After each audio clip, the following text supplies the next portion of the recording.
एक नबी जिसने अपने बाप के खुदाओं को कुल्हाड़ी से तोड़ दिया, वो नबी जिसे जिंदा जला देने के लिए भड़कती हुई आग में फेंका गया और उस आग ने उन्हें छुआ तक नहीं।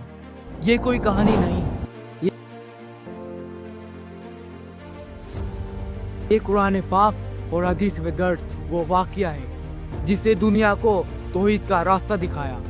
ये है हजरत इब्राहिम अलैहिस्सलाम की दास्तान, जिसे खुद अल्लाह ने अपना खालिल यानी सबसे खास दोस्त कहा। हजारों साल पहले इराक के इलाके बेबीलोन के आसपास हजरत इब्राहिम अलैहिस्सलाम की पैदाइश हुई। उस वक्त का बादशाह निम्रोद था, जो बहुत जालिम मुतकब्बिर था। उसने अपने आप को ही खुदा समझ लिया था और लोग डर की वजह से उसकी इबादत करते थे। जब हजरत इब्राहिम अलैहिस्सलाम जवान हुए तो उन्होंने देखा कि लोग पत्थर की बूतों की पूजा कर रहे हैं। उनके वालिद अजहर भी बूत बनाते और बेचते थे, लेकिन इब्राहिम अलैहिस्सलाम के दिल में एक सवाल था, असल खुदा कौन है?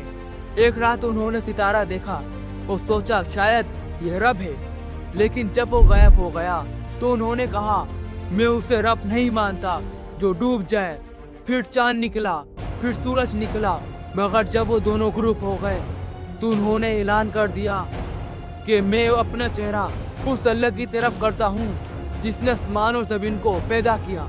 अब इब्राहिम अलैहिस्सलाम यकीन के साथ अपनी कौम को समझाने लगे, जो बूत ना सुन सकते हैं, ना देख सकते हैं और ना किसी को फायदा या नुकसान पहुंचा सकते हैं, उनकी इबादत क्यों की जाए?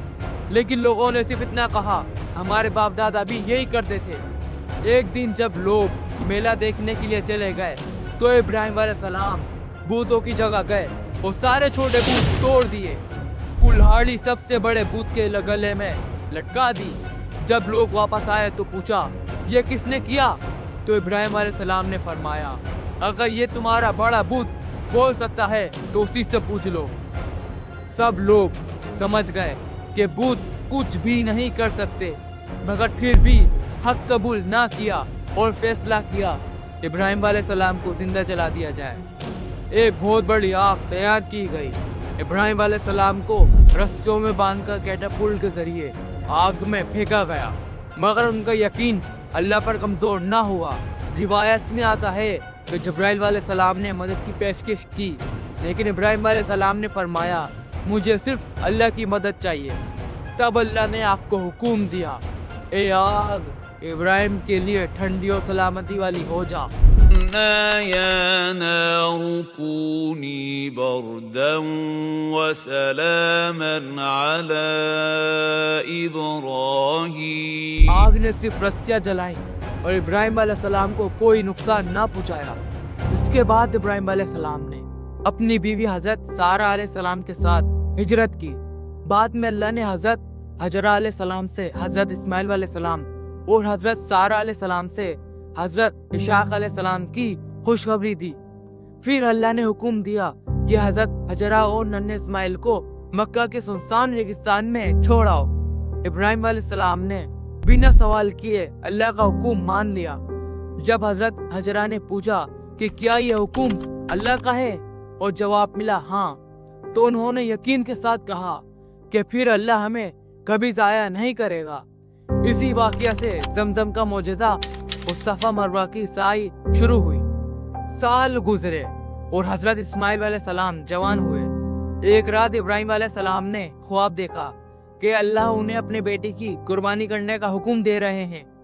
ये सबसे बड़ा इम्तिहान था। जब उन्होंने ये इस्माइल अलैहिस्सलाम को बताया तो उन्होंने जवाब दिया, अब्बा जान, जो अल्लाह का हुक्म है उस पर अमल कीजिए, इंशाअल्लाह आप मुझे सब्र करने वालों में से पाएंगे। जब इब्राहिम अलैहिस्सलाम कुर्बानी देने लगे तो अल्लाह ने इस्माइल अलैहिस्सलाम की जगह दुम्बा भेज दिया। इस तरह अल्लाह ने उनका ईमान और फरमाबरदारी को कबूल फरमाया। इसी वाकया की याद में आज भी दुनिया भर के मुसलमान ईद उल अज़हा पर कुर्बानी करते हैं। बाद में अल्लाह के हुक्म से इब्राहिम अलैहिस्सलाम और इस्माइल अलैहिस्सलाम ने मिलकर काबा की तामीर की। उन्होंने दुआ की, ए हमारे परवरदिगार, हमें अपना फरमाबरदार बना और हमारी औलाद में से भी एक फरमाबरदार उम्मत पैदा फरमा।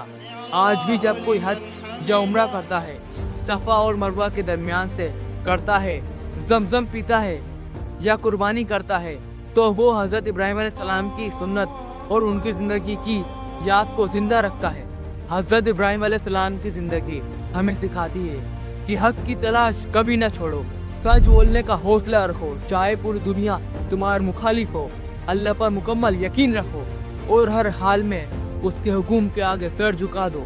اسی وجہ سے اللہ تعالیٰ نے انہیں خلیل اللہ یعنی اپنا خاص دوست بنایا۔